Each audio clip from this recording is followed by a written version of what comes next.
Hi everyone, welcome to Cobra Kai Never Dies. I'm your host Nina. And I'm your other host, Lata. And today we're talking about episode 3, Esqueleto. Did I say that right? I'm not sure, but... It is Spanish, I believe, for skeleton. This has been your brief Spanish lesson.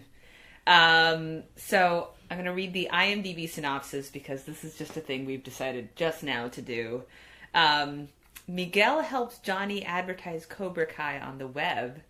Daniel agrees to chaperone at the Halloween dance so he can keep an eye on his daughter. That has to be one of the most simplistic synopses of all time. I mean, I know this show is... this episode is only 25 minutes, and yes, that does in fact happen, but...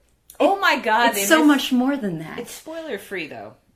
I mean, yeah, that's true. Less. Although it leaves out, like, one of the major threads of this episode, which is about school bullying. Yes, we learned a lot about school bullying today. Yeah, so what did you take away from this episode writ large? Well, one of the early scenes in the episode is you're, like, in that high school, in the cafeteria, and there's a woman doing a presentation about cyberbullying. And it just reminds me of how useless those things are, you know? Like, sure. If you bully people, you might hurt their feelings. Yeah. And it's just like, yes, I think that is actually the point. That is why kids bully other kids. They don't do it just for the hell of it. They are actually trying to hurt them. I feel like bullying has gone on since, like, I don't know, the first caveman picked up his, like, club and was like, hey, Bob, you look funny, and beats him to death. Cyberbullying is no laughing matter. Sending a cruel message to someone online can be just as hurtful as saying it to their face. I'm not going to name names, but the other day, a mother called me up because her son was crying after some kids online made fun of his facial deformity. It's the kid right there. That person would be Eli because he is the person with a facial deformity. Indeed, and immediately we already hate Eli's mom. Right. Of all the boneheaded moves. I mean, this is also a kind of classic parent move. Right. And it kind of just makes me, just remember, like, all these, like, things that you're supposed to do to deal with, like, kids picking on you. Like, tell your parents. Tell the teacher. You know, how utterly meaningless they are in real life. I know, when the real answer is right in front of you, which is... get down to your karate dojo and sign up. Yeah. Yep. What are you waiting for, kid? That would be the message of the episode, in fact. I think so. So we're going... So yeah, we can start at the beginning.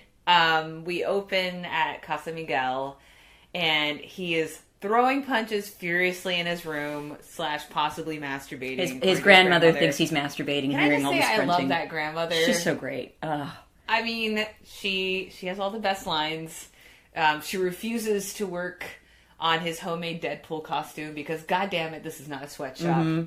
That's what Miguel wants to be for Halloween in an ideal world. He's like a very sweet kid, so he's like, the costumes are a bit expensive. It's okay. It's fine. And his mom, who's a nurse and has just come home from a long day, is like, we will make you a costume. Grandma's not having it, though. She's like... I really love that, for once, they're showing kind of like a little economic realism. Halloween costumes are fucking expensive, okay? So expensive. Like, especially if you're costumes for women, as someone who's very into Halloween, I can just say, even if it's just 2 scraps of leather, I don't know what costume I'm talking about. I'm just Nina's saying, costumes. Literally any costume is at least like $50. Yeah, at least. And it's like, you'll wear it once, you can never wear it again. I'm glad Miguel was sensible enough to be like, it's not a big deal, I don't need one of those things. Meanwhile, what's her name? Oh my god, Samantha, Sam, Daniel's daughter, is going as a Laker girl along with her 2 hot friends. They're going to be Laker girls. Yeah, so she is now solidly entrenched in the vapid mean girl clique. And, you know, you can tell that, like, Sam is still a nice girl. She's still talking to her, like, childhood bestie, Aisha, but Aisha wants to go as... Sodium chloride. Sodium chloride. She would be the sodium, Sam would be the chloride, and then, like, when people ask them what they are, they would, like, start pouring salt. I am behind this costume. I'm wondering... I will say, Sam doesn't want to go as a molecular compound. I think that's fair. I think... You know, how come you never went as sodium chloride with me when we were in high school? I want to go as a racier element. Salt is so basic. Okay. Sorry. Oh, yeah, I know. Okay. I hate myself a little right now. Anyway, I just don't think there's any realism there. I feel like Sam wouldn't be talking to Aisha anymore. I think sometimes they try a bit too hard to make Sam, like, just so nice. And Yeah. It's almost, you're right. It would be usually in like reality, like she would talk to Aisha like when nobody else is around, but probably not in front she's of her really hot trying friends. to reinvent herself. She would be like, fuck you, robot camp. I'm not going. Right. Instead, she's kind of like, oh, I'm sorry, I'm already going to be a Laker girl, but maybe we can order another costume. And then Jasmine, the like super mean blonde girl is literally as far away from sodium chloride as you can get. Right. There's no other There's no pole middle to reach. ground there. Yeah, and the super mean girl Jasmine makes fun of Aisha's weight and basically says the costumes are one size fits all, but that's clearly false advertising. So yeah, you can see that like this is a classic mean girl. Whereas Sam is sort of a wishy-washy, like, she's wearing the Laker costume, but she's not, her heart's not in it yet. And, yeah. Another thing I like. She's also still dating Kyler. She's also still dating Kyler, who goes as a pirate, because I know everybody was wondering, what costume does Kyler pick? He's a pirate. That's the answer. You think that's kind of a perfect costume for him? I think he pulls off the eyeliner really well. He wears it well. I don't know. The kid who plays him is probably 16, so I'm not gonna get creepy about it. But he looks okay. Yeah. Love that was really creepy. Was it creepy? Oh God. Okay. Moving on. Enough about Kyler's body. I didn't say. Anyway, we're gonna move on. Moving on. So yeah, there's a. We cut to, at some point in the episode, a very distracted Ralph Macchio who is deeply suspicious of Kyler post that awkward dinner. And I feel like this is a bit of a... I feel like he was all in on Kyler and then something happened. Perhaps a certain high school rival got under his skin. And mentioned that Kyler was bullying people. So now he's very mistrustful of Kyler and is like keeping an eye out on his daughter and Kyler. And I feel like this episode is sort of like an interesting encapsulation of white people parenting. We're Asian, Nina and I, and here's the thing. It's like you can tell that Daniel's snooping on his daughter's computer and his wife is like disapproving of it. But in that very white parent way where he's like, may I talk to you a moment about this issue that has been on my mind? Instead of like suddenly you just find the locks changed. Right. Suddenly your phone would be at the bottom of a ditch somewhere. Yep. And like he chaperones the dance, but he's like very much like, don't worry, you won't even see me. I'll be a ghost.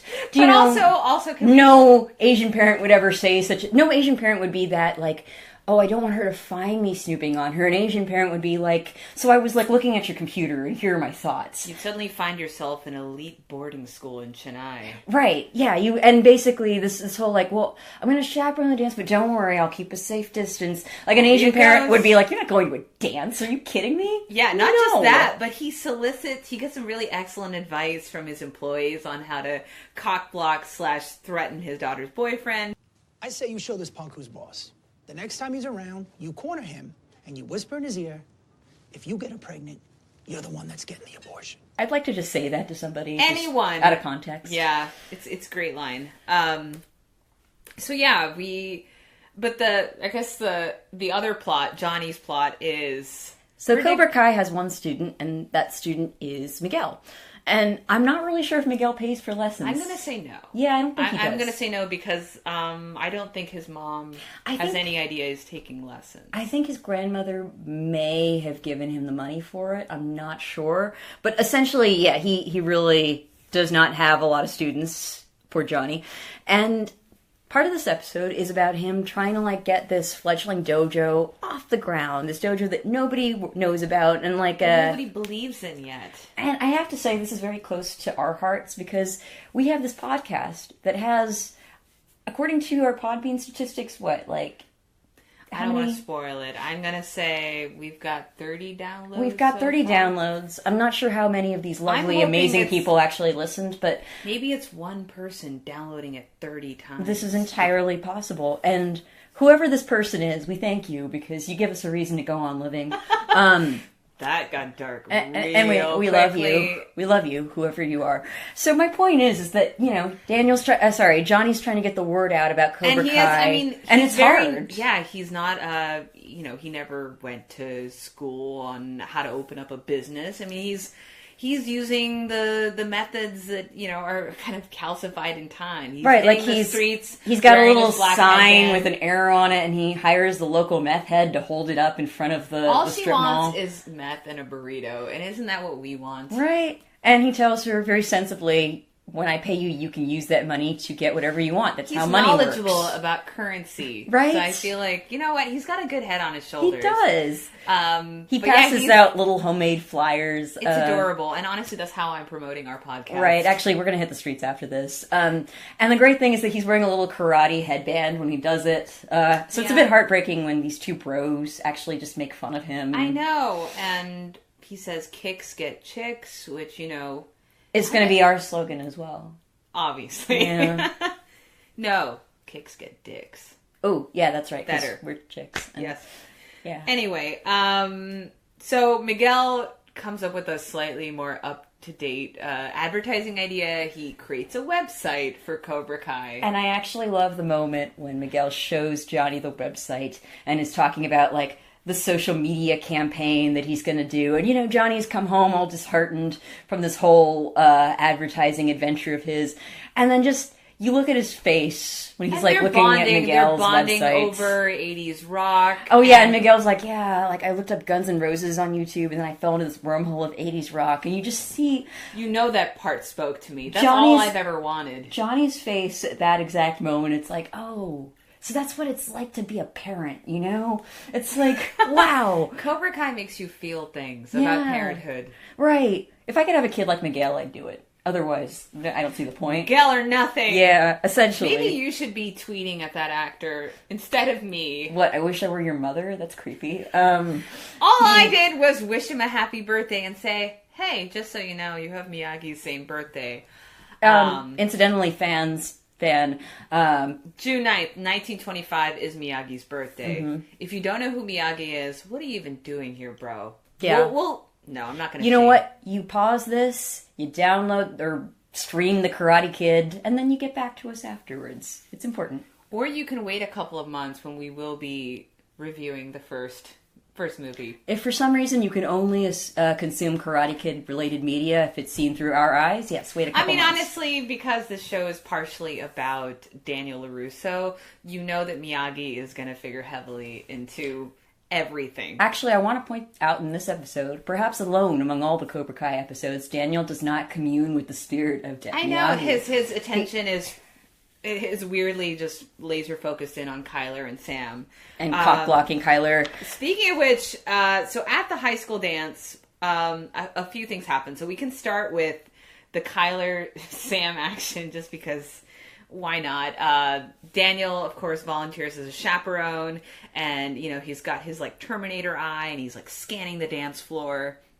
And initially, Sam is, like, not too perturbed, you know, less perturbed than I would be if one of my parents was inexplicably at my high school dance. Again, like, More our because parents I would not can't- let us go to a high school I was like, you dance. stopped working for this? Okay. Right. It's a very... you could see that Daniel's, like, keeping an eye on her but trying to be a cool dad, which is, again, a dynamic I am not familiar with from my own parents, who would just be like, you're just never talking to a boy again. Yeah. But anyways, Question, though. I was wondering if that other chaperone at the high school dance, the woman, was hitting on Daniel? No, I think it strongly implied that she went to high school with Daniel. Yeah. And that she's like, oh, I can't believe that you and Allie broke up even after you won that big tournament, which is just like... That seems like what an a weird thing to obvious- say. That seemed quite flirty to me. Really? Yeah. Well, yeah. Maybe Like, there's a subplot there to be look at you, explored. high school karate championship. I'm not saying this is my own flirting game, but I'm just saying... Kind of sounds like it is, doesn't it? Game recognizes game, as we know. Lame game. So anyways, you see him follow her into a classroom where it looks pretty bad. It looks does. like Kyler's Kyler- whipping out his... First of all, I should say when Daniel creeps on Sam's computer, he sees a message coming in from Kyler, and Kyler says, I have something big to give you. And he could have phrased it literally any other way, because apparently, according to Kyler, all he really wanted to give Sam was a necklace from his grandmother. Also, a really weird gift for a high school kid to give his girlfriend, but whatever. Kyler's not your average teen. No, he's a bit more suave, a bit more sophisticated. Later we find out he just gives, like, these cheap bracelets to girls and says that they're from his grandmother. Because what? That's hot? Like, this used to be on my grandmother's But also, wrist. Daniel... so Sam is very pissed that her father, like, misread the situation. No, you don't understand. No, I understand plenty, okay? I knew there was something off about you and you wouldn't eat the Toro. Yeah, right. I like that a lot. That's just, of course, That Daniel. was what was the turning point in their relationship. He was like, I was good with you, kid. But I don't trust anyone who doesn't eat raw fish. Yep. I think that's, like, the most Daniel thing that Daniel does in this episode. I'm a fan of it. Other things that happen at the dance, poor Aisha, who is dressed up as just sodium with no chloride. It's the loneliest... Sodium is the loneliest element. I know. I think so. I know. It was so sad. She is at the buffet, like, eating something, you know. Sam goes by to talk to her and is like, she's doing her nice girl thing. We should hang out, etc. That is the flakiest thing to say somebody we should hang out. Right, like, hey, old friend, I know I'm cool now, but we'll catch up sometime. Anyways, but Alicia's just at the buffet eating, and then Mean Girl Extraordinaire Jasmine, like, takes I think it's a Snapchat video of her. I don't know what the kids are using. Like, these days. superimposes a pig snout, and then, like, suddenly everybody's looking at it and laughing at her. So, yes, bullying in the flesh, we see it. Now, the other example of bullying needs... We skipped over an important scene. I'm going to pretend that we did it on purpose. So... You don't know the rigorous preparation that goes into each of these podcast episodes. Yes. We always want to leave you guys wanting... You guys, since I don't know if there's more than one listener, we want to leave you guys wanting something more. You're probably wondering, if you've seen the episode, when are they going to touch on this really important karate training scene? Which is, Miguel, earlier in the episode, asks Johnny to teach him how to kick. And Johnny says, you're not ready to kick, it's not time yet. But then later when they have that bonding moment, where Miguel's talking about Guns N' Roses and 80s rock, and like he's just made the website, Johnny decides, you're ready. Meet me at the high school at midnight. So at midnight, presumably, they sneak into the high school. He ties Miguel's wrists together and then tells him basically you can't always rely on your fists. You gotta rely on your feet. Sometimes you just gotta like think with your kicking or something like that. Think with your feet. Yeah. And then Miguel's like, what? And then Johnny pushes him into the swimming pool. Sure, and this is also not altogether that different from how my high school PE teacher forced me to pass my swim test. Tied your hands together and pushed you into the pool. I'm telling you, it was very traumatic. She wouldn't let me hold on to the sides of the pool. Like, I had to keep going. Well, yeah, that's what a pussy does. Come on. Okay, so Lata is clearly the Johnny in our relationship. I'm the Johnny. You know what? I want to say something no, I also relate to Johnny's technological ignorance. Everyone's a little Johnny, I think. But I actually... Okay, call me crazy for my analysis of this episode. But... You kind of see, like, with the woman who comes in to explain why cyberbullying is bad, like, how out of touch she is, and, like, with Eli's mom calling the school. Like, these are things that adults think that kids need that are actually maybe not that useful. And I'm not saying that what kids need is to be flung into a swimming pool. That's what I'm saying. But I kind of like that what seems... I mean, yeah, sometimes. But, like... I kind of like that this scene, like, where it's like, oh my god, he just flung that kid into a swimming pool. But Miguel starts kicking, and he starts kicking hard, and he kicks his way to the top, and then you see him breaking boards with his feet, and you're like, maybe that's what this kid needed. Not every kid, but maybe this kid needed that challenge. We find the local high school, we break in, we test this out. I mean, we can't really speak to this without trying it out ourselves. You're right. And if we drown in the process, there will be no episode 4. Well, yeah, but you'll know that we died the way we lived. Kicking, screaming, all those things. Well, anyways, so Miguel, when he's at this Halloween dance... We didn't mention that he goes... Oh, we didn't mention he goes as a skeleton, hence that why the episode is called... Esqueleto. And also mirroring the costumes that Johnny Lawrence and his high school chums from Cobra Kai wore in the original Karate Kid. Exactly. So you get a little thing where, like, Daniel sees... the skeleton walking at the dance and kind of has a little flashback. I love that the show is, so far kind of like judicious about the flashbacks. There's just enough to know, okay, this is why this is important. It's not just like Ralph Macchio freaking out at a high school dance. Right. At a kid wearing a skeleton costume. I mean, it is very weird. No joke. Right. You should not be this triggered. But anyway. Triggered is the word for it. Yeah, he's like, oh god, I'm getting flashes again. It's a very important period of his life. Right. And in some ways he has never left it. And this reminds him of Cobra Kai. And so he follows Miguel out into the hallway. And there he sees Johnny Lawrence putting up Cobra Kai flyers. They have like a little bit of an interaction. Nothing like where they like start like nothing like raging fisticuffs, but like not basically even close. But what I love is that Johnny has a sense of humor about it. He's like, stop following me around, and Daniel's like, I'm not following you around, and you're like, you're totally following him around. And then he basically is just like, get off school property. I'm serious about it. Johnny's like, I know you're serious. It goes back to stapling up flyers. It's like a nice little interaction. I know. Not everything between these two has to be life or death. Sometimes they can just be like, bickering a little bit. But what happens after that is Miguel, dressed as a skeleton, armed with the new knowledge of how to kick someone. When he and his nerd friends are in the bathroom, Kyler and his apparently cool bullying friends come in, and Kyler's like, "Oh, I got cock-blocked by Sam's dad. Oh my god! Like I was gonna give her this bracelet, which is just this cheap thing that I pretended was for my grandmother." And they're just being dicks. And then Miguel and his friends, like when they come out of the urinals and are like scramming, like Kyler, like, is ready That's to... the idea that Kyler has like a shoebox full of shitty necklaces that he gives out to his conquests in the Encino area. Right. We're like this is from his grandmother. What? Right. Okay. Sure. I'm sure that works like the charm. But Miguel decides that instead of running like his other nerd friends do, that he's going to stand there and he is going to confront these bullies. And he gets in one amazing kick. He gets a great kick in. But this is what I love about this show, is that this would be the moment that you expect him to like kick everyone's ass all at once. But the thing is, there are like 5 of them and 1 of him. And this is really just how Kyler operates. Like, Kyler's not a one-on-one guy. No. Kyler's a 5-on-1 guy, and also Miguel might be a stronger one than he was like in the beginning, and he might have a really cool kick.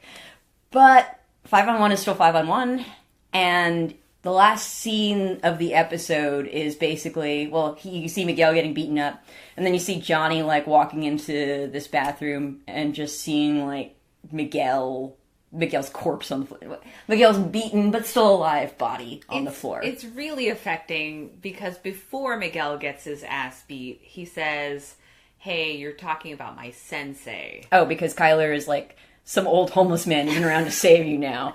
He's not a homeless man. He's my sensei. A sentence that no one in the history of time has ever really respected. So, yeah.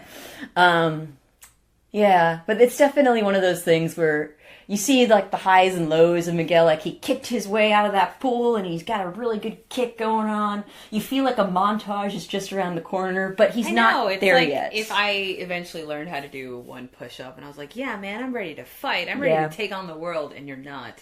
You still have no upper arm strength. Right. No, that's exactly how I feel with the, like, one push-up on my knees I can do. I feel like I'm on top of the world until I'm asked to do a second push-up. Any final thoughts, Nina? Final thoughts. Well, I mean, we never did rate the last episode, and it's fine. We can start re-rating the episode. Okay, all right. We're going to give it...